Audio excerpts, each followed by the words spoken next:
السلام عليكم ورحمة الله وبركاته. وعليكم السلام ورحمة الله وبركاته.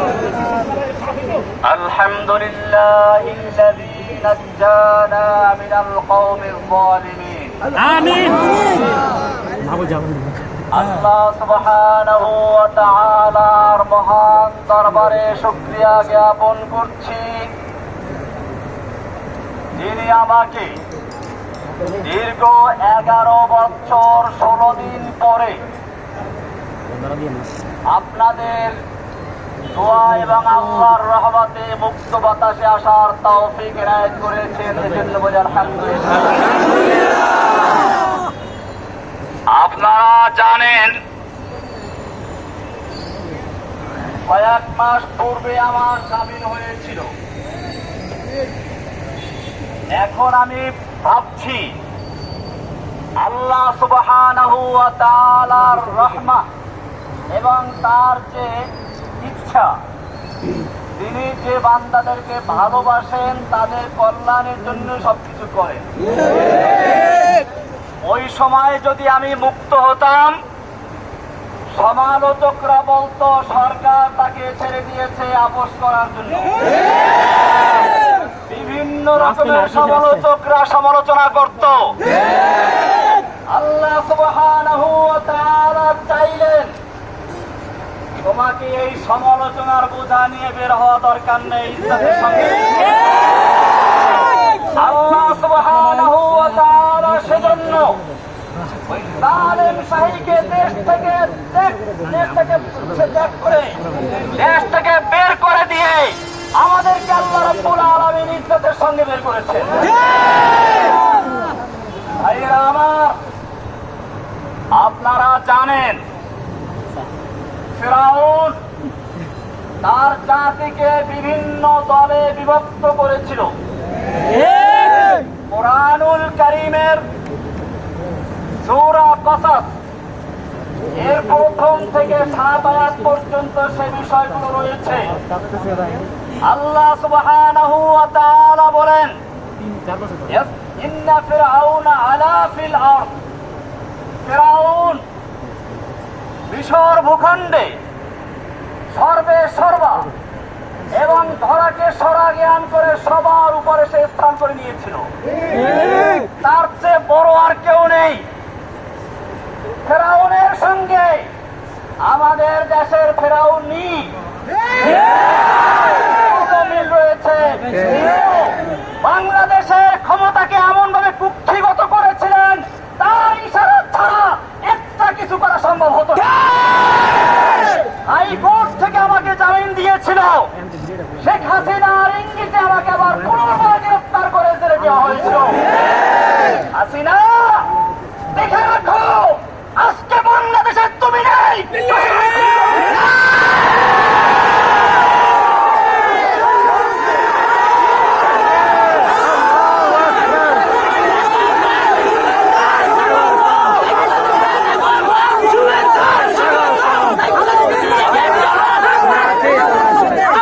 শুধু এখানে শেষ নয়, আল্লাহ রাব্বুল আলামিন বলেন, ফিরআউন তার জাতিকে বিভিন্ন দলে বিভক্ত করেছিল। ইয়াস্তাদঈফু তাইবাতাম মিনহুম, তাদের থেকে একটা দলকে সে দুর্বল করে রেখেছিল। ফিরআউন তার দেশের মানুষকে বিভিন্ন দলে বিভক্ত করেছিল। বাংলাদেশের ফিরআউনিও এদেশের মানুষকে স্বাধীনতার পক্ষে বিপক্ষে, স্বাধীনতার চেতনার পক্ষে বিপক্ষে, মুক্তিযুদ্ধের পক্ষে বিপক্ষে, রাজাকার ইত্যাদি বলে এই দেশের জনগণকে বিভক্ত করে রাজত্ব করার চেষ্টা করেছিল। আল্লাহ রাব্বুল আলামিন তার সমস্ত চক্রান্তকে মাকড়সার চালের মতো ছিন্ন করে দিয়ে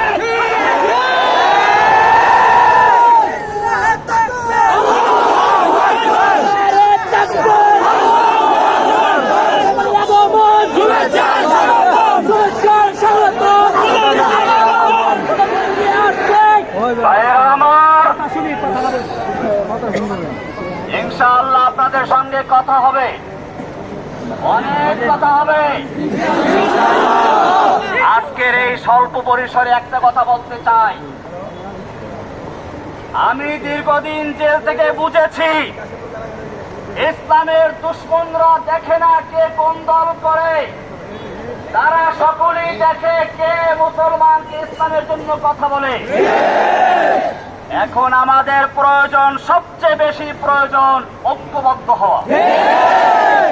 সেজন্য আপনাদেরকে বলবো, পিছনের দিকে আমাদের যাদের সঙ্গে বিভিন্ন রকমের তিক্ততা ছিল, যারা আমাদের সমালোচনা করেছে, আমরা তাদের সমালোচনার জবাব দেব কাজের মাধ্যমে ইনশাআল্লাহ। সেজন্য মনে রাখবেন, এখন থেকে আমাদের স্লোগান হচ্ছে আব হামারা এক হি কাম ইন্তেকাম।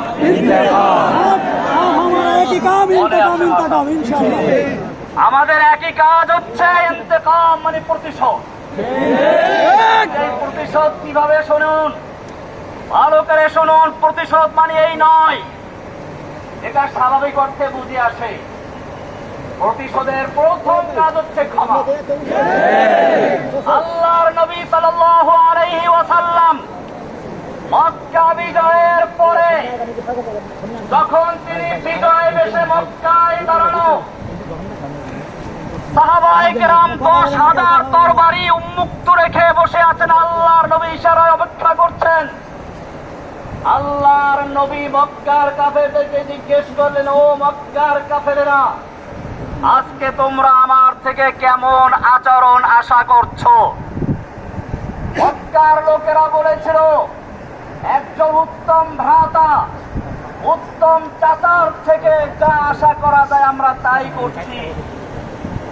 আল্লাহর নবী সাল্লাল্লাহু আলাইহি ওয়াসাল্লাম সেদিন বলেছিলেন, আজকে আমি সে কথাই বলবো যেই কথা বলেছিল আমার ভাই ইউসুফ আলাইহিস সালাম তার ভাইদেরকে হাতের নাগালে পাওয়ার পরে। ইউসুফ আলাইহিস সালামের ভাইয়েরা তাকে কুয়ায় নিক্ষেপ করেছিল, কিন্তু সেই ভাইয়েরা যখন তার হাতের মুঠোর ভিতরে চলে আসলো, ইউসুফ আলাইহিস সালাম তাদের ক্ষমা করে বলেছিলেন, লা তাসরিবা আলাইকুমুল ইয়াউম, আজকে তোমাদের বিরুদ্ধে আমাদের কোনো ক্ষোভ নেই, আমার কোনো ক্ষোভ নেই, যাও তোমাদের সকলকে আমি ক্ষমা করে দিলাম। আল্লাহর নবী সাল্লাল্লাহু আলাইহি ওয়াসাল্লাম মক্কার সেই বিজয় দিবসে, বিজয়ের মুহূর্তে যখন তার একটা ইশারা পেলে 10 লক্ষ তরবারি মক্কার কাফেরদেরকে কচু কাটা করে রক্তে রঞ্জিত করে ফেলত, এই সময় আল্লাহর নবী মক্কার কাফেরদেরকে উদ্দেশ্য করে বললেন, আজকে আমি তোমাদের সাথে সে কথাই বলছি যা ইউসুফ বলেছিলেন, যাও লা তাসরিবা আলাইকুমুল ইয়াউম, আজকে তোমাদের বিরুদ্ধে আমার কোনো ক্ষোভ নেই, ইযহাবু আনতুমুত তুলাকা, যাও আমি তোমাদের সকলকে সাধারণভাবে ঘোষণা করলাম। আব হামারা এক হি কাম ইন্তেকাম। দ্বিতীয় নম্বর, এই ক্ষমা কিন্তু সকলের জন্য প্রযোজ্য ছিল না। আল্লাহর নবী সাল্লাল্লাহু আলাইহি ওয়াসাল্লাম সেই ক্ষমার দিনেও বলেছিলেন, কয়েকজন লোকের নাম ধরে ধরে এদের ক্ষমা নেই, এদেরকে যেখানে পাওয়া যায় সেখানে হত্যা করা হবে। আপনারা জানেন, আল্লাহর নবী সাল্লাল্লাহু আলাইহি ওয়াসাল্লাম এখনো লোহার অস্ত্র মাথার থেকে খুলেন নাই। সেই সময় রাসূল সাল্লাল্লাহু আলাইহি ওয়াসাল্লামকে বলা হলো, ইন্না ইবনা খাতাল মুতাআল্লিকুন বিআসতারিল কাবা, ওই যে ইবনে খাতাল যাকে আপনি ক্ষমা করেন নাই, যে আপনার বিরুদ্ধে কুচ্ছারণার জন্য দুটো নর্তকী নাচাতো আর গান গাওয়াতো, সেই ইবনে খাতাল এখন বাঁচার জন্য কাবার গিলাফ ধরে ঝুলে আছে। আল্লাহর নবী সাল্লাল্লাহু আলাইহি ওয়াসাল্লাম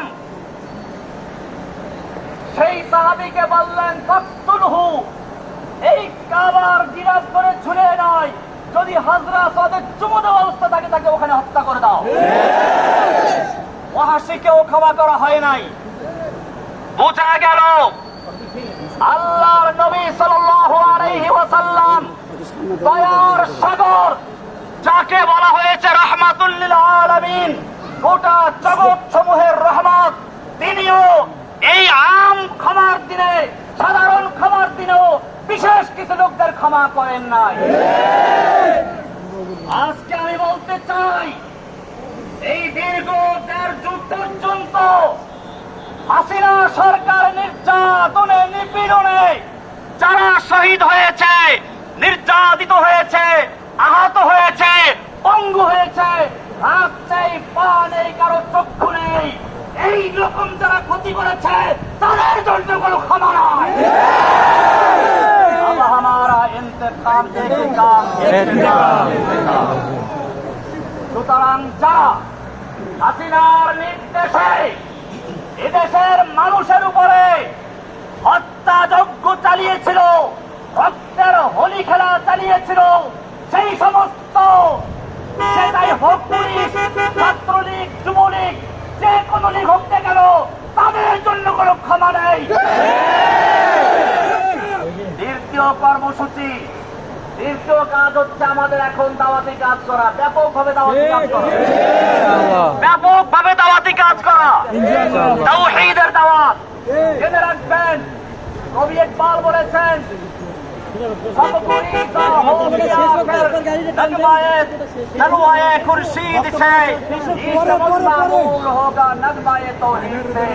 তাওহীদের দাওয়াত আমরা থাকবো ইনশাআল্লাহ। দাওয়াতের মাধ্যমে আমরা সকল অন্ধকারকে দূর করে আলোর মশাল চালিয়ে বাংলার জমিনে আল্লাহর নবীর মিশন বাস্তবায়ন করব। নবীর মিশন কি ছিল ভালো করে শুনুন। আল্লাহ রাব্বুল আলামিন কোরআনে কারীমের 3 জায়গায় একই কথা বলেছেন, ওয়াল্লাযী আরসালা রাসূলাহু বিল হুদা ওয়া দীনিল হক। আল্লাহ তাআলা তিনি তার রাসূলকে দ্বীনে হক এবং হেদায়েত দিয়ে প্রেরণ করেছেন। কি জন্য? লিইয়ুযহিরাহু আলা দ্বীনি কুল্লিহি, অন্য সকল দ্বীনে বাতিলের উপরে দ্বীনে হককে বিজয়ী করার জন্য। আমাদের এখন কর্মসূচি হচ্ছে আল্লাহর জমিনে আল্লাহর নবীর সেই মিশন বাস্তবায়ন করা, আল্লাহর দ্বীনে হককে সকল দ্বীনে বাতিলের উপরে বিজয়ী করে ইনশাআল্লাহ আমরা ইসলামের পতাকা উত্তোলন করে ছাড়ব। সেই কাজে আপনাদের সঙ্গী পাবো ইনশাআল্লাহ। তৌফিক দান করুন, আমিন। ধৈর্য ধারণ করুন, কোন বিশৃঙ্খলা না করি। আর এখন কেউ মুসাফা করার চেষ্টা করবেন না।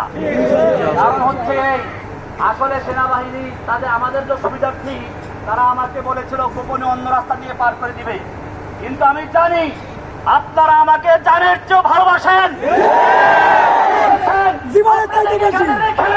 অন্য পথে যাওয়াটা আমি পছন্দ করি নাই। সেজন্য আপনাদের দোয়া পাওয়ার জন্য এবং আপনাদের মনের আবেগটাকে কিছুটা হলেও শান্ত করার জন্য আমি আপনাদের সামনে এসেছি।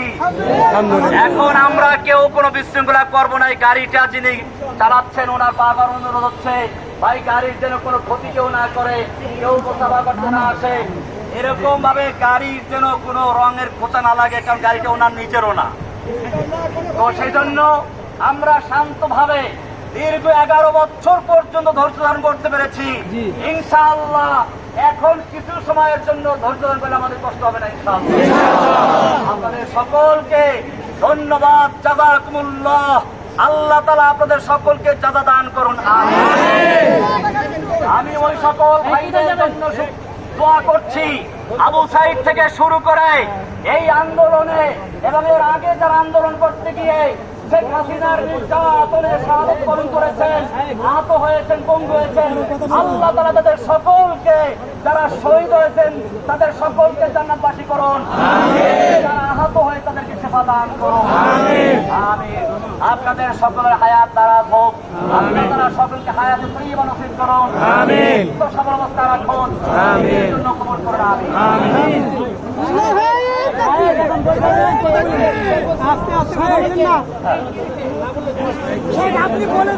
ভাইয়েরা আপনারা এখন ইনশাআল্লাহ যার মতো চলে যাবেন। আমরা ইনশাআল্লাহ পরবর্তীতে একদিন অতি অল্প সময়ের মধ্যে অতি অল্প সময়ের মধ্যে ইনশাআল্লাহ আপনাদের সঙ্গে আবার দেখা হবে। আমরা হয়তো প্রেস ক্লাবে একটা সম্মেলন করার চেষ্টা করছি, সেখানে দেখা হবে। আজকে আমরা আর কোনো বিয়ারি না করি, আপনাদের চলে যাই।